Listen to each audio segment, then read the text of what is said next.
Hi guys, hope you're doing well. So today we'll be talking about algebra.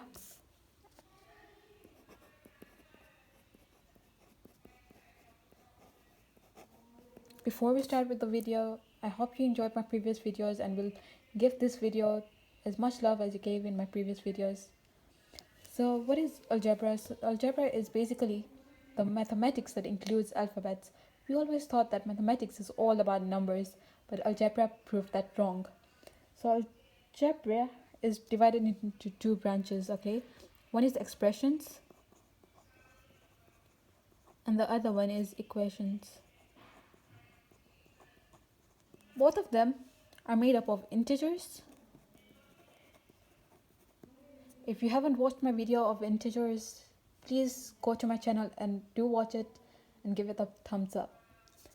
It contains of integers, constants, variables, and operators. By operators, I mean addition, division, multiplication, subtraction, and all of those. But the difference between expressions and equations is the equal sign.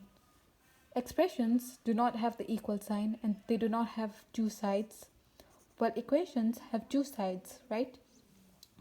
So today we'll be actually covering expressions, algebraic expressions. Today we'll be covering algebraic expressions.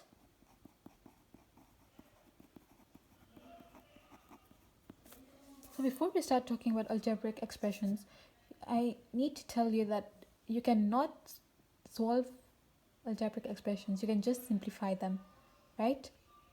Because they do not have two sides, so you cannot look for a variable, you cannot solve it, but you can just simplify it to look better and make it easier to solve when you have the other side. Like equations actually involve expressions, so if you are able to solve expressions, then it's easier for you to solve equations. I hope you got that right. So the first example that we're going to see here is 3x plus 5 plus 4 times 3 minus x plus 2x plus 9, right?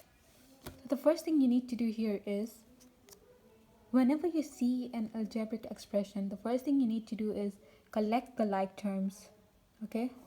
Like terms. So for example, we have x, and x. So 3x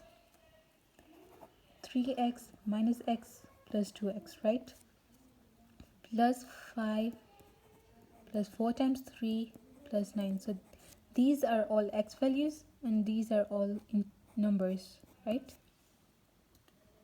Once you've collected the like terms, you can continue simplifying it. For example, since if you've watched my BODMAS video, you must be knowing that 4 times, whenever you have an expression like this, the first thing you need to do is you need to follow BODMAS, which says that multiplications comes before addition and subtraction. So you need to solve this part before you add and subtract.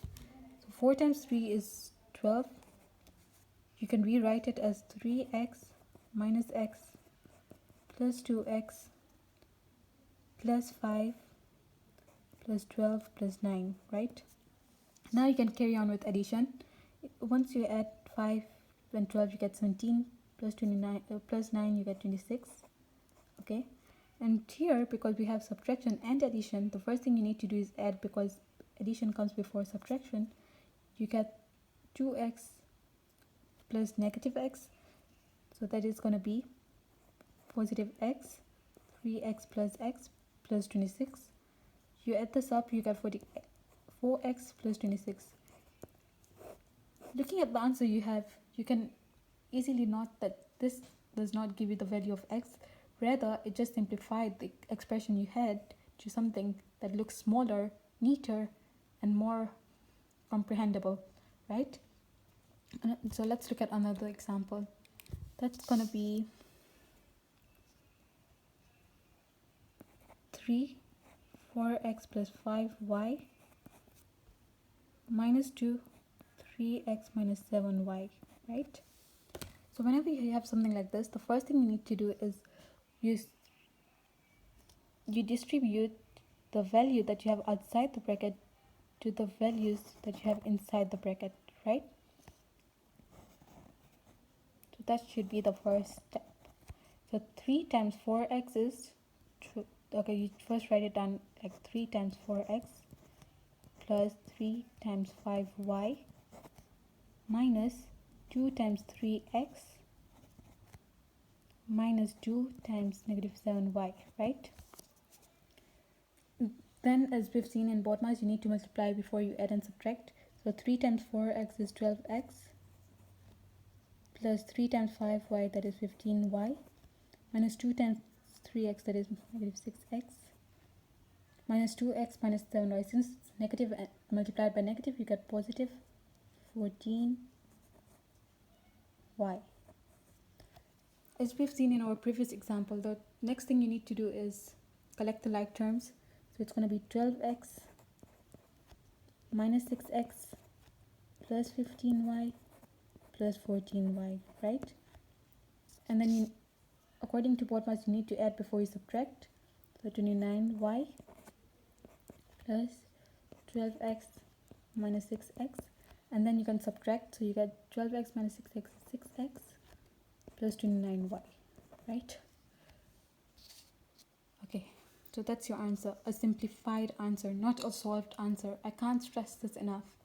Algebraic expressions cannot be solved, they can only be simplified.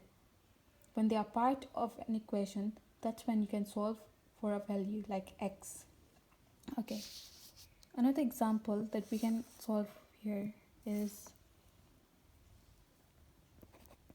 2p bracket 3pq minus 5qt, right?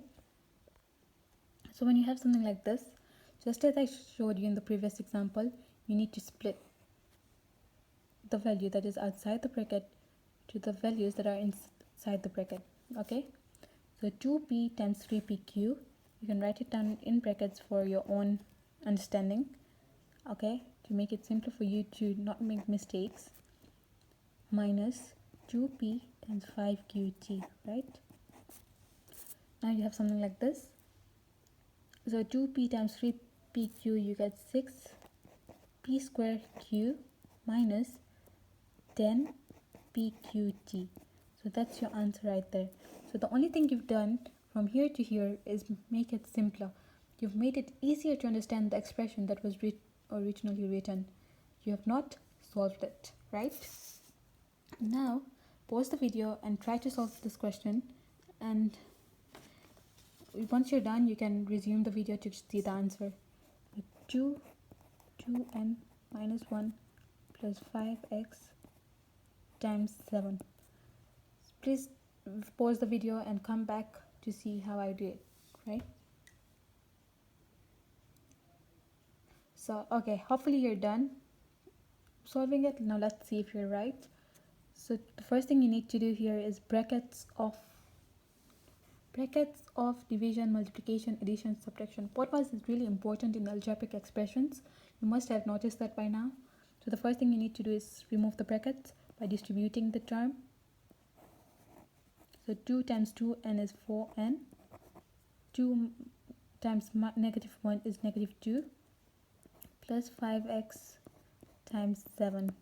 According to BODMAS, multiplication comes before addition and subtraction. So you can multiply this first. So you have 4n minus 2 plus 35x. Now guys, can you simplify this further? No, because each of the numbers have different variables with them. 4 has n, 2 does not have any letter, and 35 has x. So you cannot add them, subtract them, or simplify them any further. Is that the answer you got? If you did, great guys, you're doing a really good job. And if you haven't, it's just a little more practice that you need and you'll be good. Do not worry at all. You can always ask for more help in the comment section below, and for help, private help, like one-to-one tutoring, just email me at funlearn@gmail.com, and I'm sure you'll be doing good by the end of the term. Yeah, it's just less stress, straight A's with FunLearn. And I hope you enjoyed the video. Please give me a thumbs up if you did, and subscribe and hit the bell icon to get more content. I'll be posting more videos. Stay tuned. Have a good day.